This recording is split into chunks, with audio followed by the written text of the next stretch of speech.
কিবা কাৰণে যদি ইয়াত আন্তঃৰাষ্ট্ৰীয় বিবাদ হয় তেতিয়া আমাৰ তাত এইফালে অৰুণাচলৰ ওচৰৰ হ'ব আমাৰ এই হেৰিটো ইমাৰ্জেঞ্চি লেণ্ডিং ফেচিলিটিটো তাত যুঁজাৰু বিমান নমাব পাৰিব, ভাৰতৰ সামৰিক শক্তিক সকাহ দিব পাৰিব, বিভিন্ন আৰ্টিলাৰী আনি পেলাই ইয়াত নমাব পাৰিব।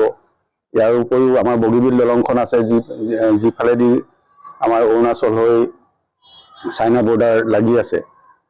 সেইকাৰণেও এইটো ইমাৰ্জেঞ্চি লেণ্ডিং ফেচিলিটিটো বহুত জৰুৰী আছে। আমি কেতিয়াও মানে সৰুৰ পৰা ভবাও নাছিলো যে আমাৰ মৰাণত বা অসমত এনেকুৱা এটা কেতিয়াবা মানে লেণ্ডিং ফেচিলিটি আমাৰ ইয়াত হৈ পেলাই উঠিব।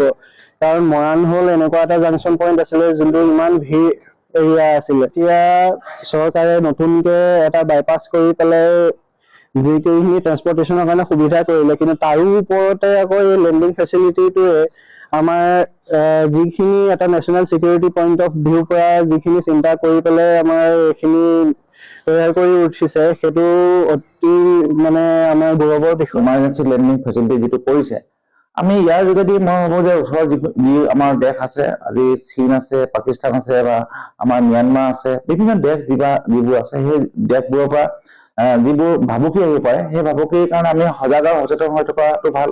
আমি ৰোগ নিৰ্মূল কৰাৰ আগতে আমি ৰোগ প্ৰতিকাৰ কৰাটো বেছি ভাল বুলি আমি ভাবিছো। গতিকে আমাৰ ভাৰতবৰ্ষৰ প্ৰধানমন্ত্ৰীয়ে যিটো পদক্ষেপ লৈছে আৰু অসমৰ মুখ্যমন্ত্ৰীয়ে যিটো সহযোগিতা বা উদ্যোগ লৈছে, আমি অতিশয় আনন্দিত। কোনোদিন আমি ভবা নাছিলো যে সপোনতো এনেকুৱা সুবিধা হ'ব বুলি ভবা নাছিলো।